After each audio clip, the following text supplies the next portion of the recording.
네, 오늘은 욥기 24장부터 29장까지 함께 읽도록 하겠습니다. 어찌하여 전능하신 분이 시간을 정하지 않으셨을까? 그분을 아는 사람이 왜 그분의 날을 보지 못하는 것인가? 사람들이 경계를 표시하는 돌들을 치우고 양떼를 훔쳐다가 자기들이 치면서 고아의 나귀를 몰아내고 과부의 소를 담보로 잡으며 궁핍한 사람을 길가에 몰아내고 그 땅에 가난한 사람을 숨어 살게 하는구나. 가난한 사람들이 광야의 들나귀처럼 먹을 것을 얻으려고 일거리를 찾아 나서는구나. 광야가 그들과 그 자식들을 위해 먹을 것을 낸다. 그들은 들판에서 알곡을 모으고 악인의 포도원에서 남은 것을 주우며 옷이 없어 벌거벗은 채로 밤을 지내고 추위에도 덮을 것이 아무것도 없구나. 산에서 내리는 소나기로 흠뻑 젖고 쉴 곳이 없어 바위를 안고 있구나. 어떤 사람들은 고아를 품에서 빼앗아가고 가난한 사람에게서 담보를 잡고 있다. 그들을 옷 없이 벌거벗고 다니게 하고 굶주린 사람에게서 곡식단을 빼앗아간다. 그들이 담안에서 기름을 짜고 포도주 틀을 밟지만 여전히 목마르다. 사람들이 성 밖에서 신음하고 상처받는 영혼들이 부르짖으나 하나님께서는 그들에게 잘못을 묻지 않으신다. 빛을 거역하는 사람들도 있는데 그들은 그 길을 알지 못하고 그 길에 머물러 있지도 않는다.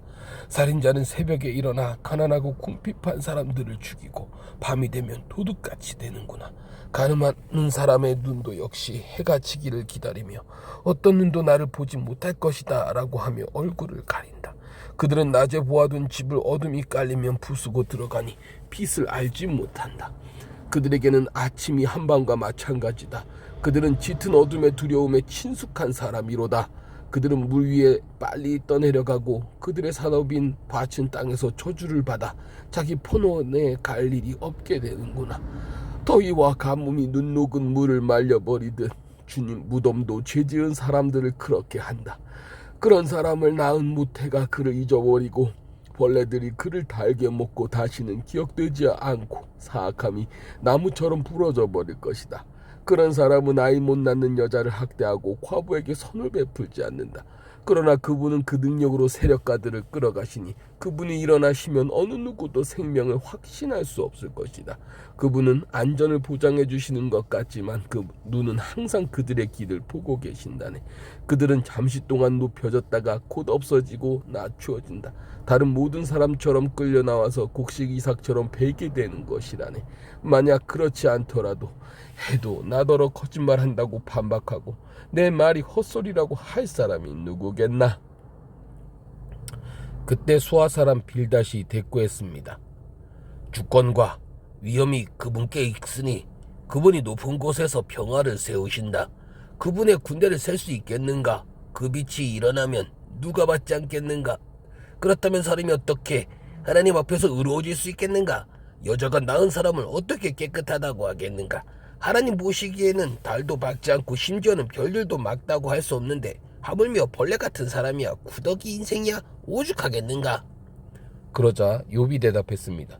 자네들이 힘없는 사람을 잘도 도왔구나. 약한 팔을 잘도 구해냈구나. 자네들이 지혜 없는 사람에게 무슨 조언을 했다는 건가? 큰 깨달음이라도 가르쳐 주었다는 건가? 자네들이 누구에게 말해 주었다는 건가? 누구의 영이 자네들에게 나왔는가? 죽은 사람들이 물속에서 떨고 거기 살고 있는 것도 그러하다. 하나님 앞에서는 무덤이 훤히 드러나고 멸망의 구덩이도 가릴 게 없다. 그분은 허공에 북쪽 하늘을 펼쳐 놓으시고 아무것도 없는 공간에 땅을 매달아 놓으신다. 그분은 물을 두터운 구름으로 싸시지만 구름이 그 밑에서 터지는 일이 없다. 그 보좌 앞을 가리시고 그 위에 그분의 구름을 펼쳐 놓으신다. 그분은 수면에 수평선을 그어 빛과 어둠의 경계가 되게 하신다. 그분이 꾸짖으시면 하늘 기둥이 흔들리고 깜짝 놀란다. 능력으로 바다를 잠잠하게 하시고 지혜로 라합을 쳐 부수신다. 그 숨결로 하늘을 맑게 하시고 손으로 달아내는 뱀을 찌르셨도다. 오, 이런 것들은 그분이 하신 일의 일부분이라네. 그분에게 듣는 것은 희미한 소리일 뿐이라네. 그분에 대해 듣는 것은 희미한 소리일 뿐이라네. 과연 권능에 찬 우레소리를 누가 깨달을 수 있을까? 욥이 계속해서 비유를 들어 말했습니다. 내 의지를 빼앗아 가신 하나님, 내 영혼을 힘들게 하신 전능자께서 살아계시는 이상, 내 안에 아직 숨이 붙어있고 하나님의 숨결이 내 코에 남아있는 이상, 내 입술이 악을 말하지 않고 내 혀가 속이는 말을 내뱉지 않겠네. 나는 결탄코 자네들이 옳다고 말하지 않겠네. 내가 죽을 때까지 나의 온전함을 포기하지 않겠네. 내가 나의 의로움을 굽히지 않을 것이고 내가 살아있는 한 내 마음이 나를 원망하지 않을 걸세. 내 원수들이 악인처럼 되고 내게 들고 일어난 사람들이 불의한 사람처럼 될 것에 위선자가 얻은 게 있다고 한들 하나님께서 그 영혼을 가져가시는데 무슨 소망이 있겠는가? 그에게 고난이 닥친다고 하나님께서 그 부르짖는 소리를 들으시겠는가? 그가 전능하신 분을 기뻐하겠는가? 그가 항상 하나님을 부르겠는가? 내가 하나님의 권능을 자네들에게 가르쳐 주겠네. 전능하신 분의 뜻을 감추지 않겠네. 자네들이 다 이것을 직접 보고도 왜 그렇게 헛소리만 하고 있는가? 하나님께서 악인에게 정하신 목, 억압자들이 전능하신 분께 받을 기업은 이것이네. 그 자식이 많더라도 칼에 죽을 운명이요, 그 자손들은 결코 배불리 먹지 못할 것이네. 살아남더라도 질병으로 죽어 묻힐 것이고 그 과부들은 울지도 못할 것이네. 그가 은을 흙먼지처럼 쌓아두고 옷을 진흙더미처럼 쌓아두더라도 그가 쌓아놓은 것은 의인의 입이고 그 은은 죄 없는 사람들이 나눠 가질 걸세. 그가 지은 집은 거미집 같고 파수꾼이 지어놓은 초막 같은 것이네. 그가 부자가 돼 누워도 그것으로 마지막이요, 눈을 뜨고 나면 모든 것이 없어지고 말 것이네. 공포가 물처럼 그를 덮치고 폭풍이 그 밤에 그를 휩쓸어가며 동쪽에서 바람이 불어 그를 낚아채가 돼 폭풍처럼 그가 살던 곳을 휩쓸어갈 것이네. 하나님께서 그를 아끼지 않으시고 던져버리시니 그 손으로부터 도망치려고 안간힘을 쓰겠지. 사람들이 그를 보고 손뼉을 치고 비아냥거리며 그를 내쫓을 것이네. 은을 캐내는 광산이 있고 금을 정련하는 재련소가 있다네. 철은 땅속에서 캐내고 동은 광석에서 재련해내는 것인데 사람은 어둠의 끝까지 가서 구석구석 찾아서 광석을 캐낸다네. 마을에서 멀리 떨어진 곳에, 인적이 드문 곳에 갱도를 파고는 줄을 타고 매달려서 외롭게 일을 하는구나. 땅으로 말하면 그 위에서는 먹을거리가 자라지만 그 밑은 불로 들끓고 있고 사파이어가 그 바위에서 나오고 그 흙먼지 속에는 사금도 있다. 그 길은 솔개도 알지 못하고 매도 보지 못하며 그 길은 사나운 짐승들도 밟은 적이 없고 사자도 지나간 적이 없도다. 사람은 그 바위에 손을 대고 산을 뿌리채 파헤치며 그 바위를 뚫어 물길을 내고 그 눈으로 모든 보물을 찾아내며 강을 두구로 막고 숨겨진 것들을 훤히 드러낸다. 그러나 지혜는 어디에서 찾을 수 있겠는가? 통찰력은 어디에 있는가? 사람은 그 가치를 알지 못하니 사람 사는 땅에서는 그것을 찾을 수 없다. 깊은 물은 그것은 내 안에 없다고 하고 바다도 내게는 없다고 말하는 것이구나.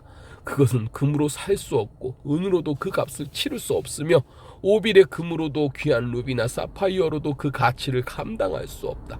금이나 유리에 비할 수 없고 순금 세공품과도 바꿀 수 없으며 산호나 수정은 말할 것도 없으니 이는 지혜의 값은 진주 이상이기 때문이다. 그것은 에티오피아의 토파지에 비할 것이 없고 순금으로 가치를 따질 수도 없다. 그렇다면 지혜는 어디에서 오는 것인가? 통찰력은 어디에서 오는 것인가? 그것은 모든 생물의 눈에 숨겨져 있고 공중의 새에게도 감추어져 있다. 멸망과 죽음이 말하기를 우리가 그 이름만은 소문으로 들었다고 하는구나. 하나님께서 지혜의 길을 헤아리시고 그분만이 지혜가 어디 있는지 아신다.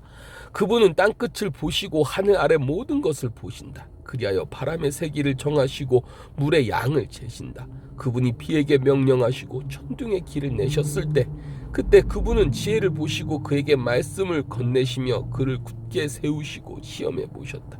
그러고는 사람에게 말씀하셨다. 주를 경외하는 것이 지혜요 악에서 떠나는 것이 명철이다. 욥이 계속 비유를 들어 말했습니다.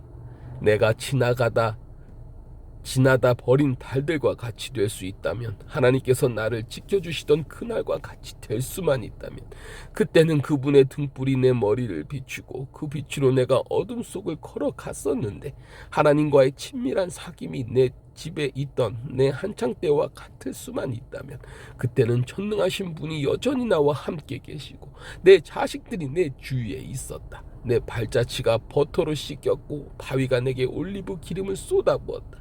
그때는 내가 성문으로 나갔고 거리에 내 자리를 만들었으며 청년들은 나를 보고 옆으로 비키고 노인들은 일어서서 나아오고 높은 사람들은 말을 멈추고 손으로 자기 입을 막았다. 귀족들이 소리를 죽이고 그 혀는 입천장에 달라붙었으며 누구든 내 말을 듣기만 하면 나를 축복하고 나를 보기만 하면 나를 인정했었다. 내가 울부짖는 빈민과 도와줄 사람 없는 고아를 구해 주었기 때문이다. 죽어가는 사람도 나를 축복했고 과부의 마음이 나 때문에 기뻐 노래했었다. 내가 을을 옷삼아 입었고 공의가 내 겉옷이요 내 면류관이었다. 내가 눈먼 사람들에게는 눈이 됐고 발을 저는 사람들에게는 팔이 됐으며 가난한 사람에게는 아버지 같은 존재였으며 또 무슨 문제가 생기면 해결해 주었고 악인의 턱을 깨뜨리고 그 이 사이에 물고 있는 것을 다시 찾아주기도 했었다. 그러고는 내 생각에 나는 내 집에서 죽을 것이요 내 날들은 모래알처럼 많구나. 내 뿌리가 물가로 뻗어나갔고 내 가지들에는 밤새 이슬이 맺혔구나. 내 영광은 날로 새로워지고 내 활은 내 손에서 계속 새 힘을 얻는구나라고 했었다. 사람들은 내 말을 귀 기울여 듣고 내 조언을 잠잠히 기다렸다. 내가 말을 끝내면 그들은 더 말하지 않았는데 내 말이 그들 귀에 이슬같이 내려앉은 까닭이다. 그들이 나를 기다림이 마치 비를 기다리는 것 같았으며 또한 봄비를 기다리듯이 입을 벌리고 있었다. 내가 그들에게 웃어 보이면 그들은 어리둥절했고 내 낯빛을 일그러지게 하는 일은 하지 않았다. 내가 윗자리에 앉아서 그들의 길을 지시해 주었고 군대를 거느린 왕처럼 슬피 우는 사람을 위로해 주었다. 아멘.